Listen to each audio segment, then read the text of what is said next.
आज ये अयोध्या की पावन भूमि और उसमें भी ये रामचरितमानस भवन में आज से प्रारंभ हो रही है 9 दिवसीय श्री राम कथा रामचरितमानस तुलसीदास जी की लेखनी के आधार पर और नर नारायण सेवा समिति जो उत्तराखंड से है उसके तत्वाधान में उसकी सेवा से ये कथा आज से प्रारंभ हो रही है।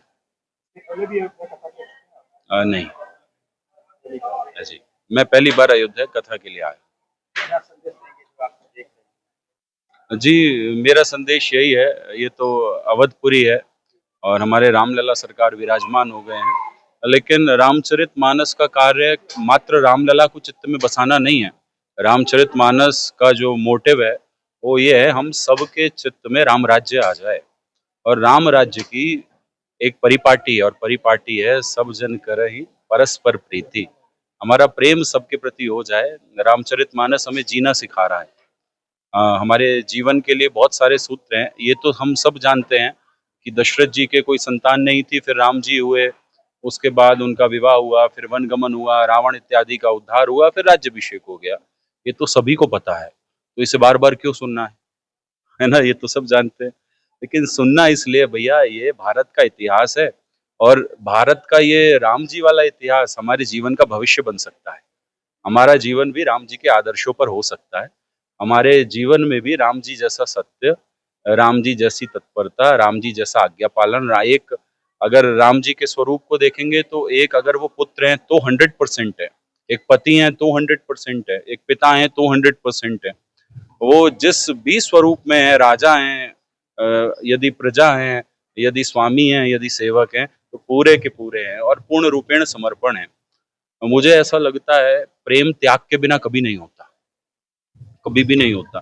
तो राम जी ने जो त्याग का आदर्श हम सबको दिया है, आप देखिए, एक तो रात में घोषणा हुई है कल राज्याभिषेक है और उसी रात में फिर ये घोषणा हो गई वनवास जाना है। तो जब राज्याभिषेक हो रहा था तब प्रसन्न नहीं हुए और जब वनवास को जा रहे थे तो दुखी नहीं हुए। ये जो समत्व भाव है, ये रामचरितमानस की कथा प्रदान करती है। तो यही संदेश है।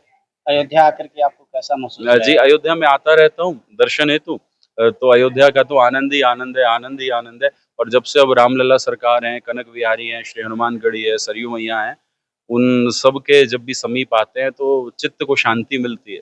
प्राण प्रतिष्ठा के पहले की अयोध्या में और अब की अयोध्या में क्या अंतर? बहुत अंतर है। इंफ्रास्ट्रक्चर सारा बदल चुका है और सरकार द्वारा या और सबके द्वारा, और मुझे तो लगता है ये सरकार तो छोटी है, राम राजा सरकार ही सब कुछ कर रहे हैं, उनकी लीला का प्रसार हो रहा है। ठीक। सब भक्तों को प्रभु श्री चरणों में कोटि कोटि प्रणाम। हम सब यहाँ पर श्री नर नारायण सेवा समिति जो कि उत्तराखंड रजिस्टर्ड है और हम सब के सब टूर ऑपरेटर्स के एक एसोसिएशन हमने बनाया हुआ है और उसी के माध्यम से हम अयोध्या में 25 जुलाई से लेकर 2 अगस्त तक श्री प्रभु राम जी की रामचरितमानस पर रचित कथा का आयोजन करने जा रहे हैं, जो कि बिल्कुल निस्वार्थ है। इसमें कोई भी हमारा कोई शुल्क नहीं ले रहे हम, और सबके सब भोजन और सबकी व्यवस्था हमने की हुई है आने वाले मेहमानों की। और जो अयोध्या के भी लोग हैं उनसे भी मेरा निवेदन है कि कथा में आए, प्रसाद ग्रहण करें और हमें आशीर्वाद दें। कथावाचक जो है हमारे शशांक भारद्वाज जी हैं, ये उत्तराखंड से हैं। ये हमने ये जो संस्था हमारी है 4 साल पुरानी है। इससे पहले हमने बद्रीनाथ जी में जो है वहाँ पे कथा की थी, वहाँ पे भी शशांक भारद्वाज जी ने कथा की थी, और अभी दूसरी हमारी कथा है यहाँ पर अयोध्या जी में। मेरा नाम पंकज बंसल, मैं समिति का उप प्रधान हूँ।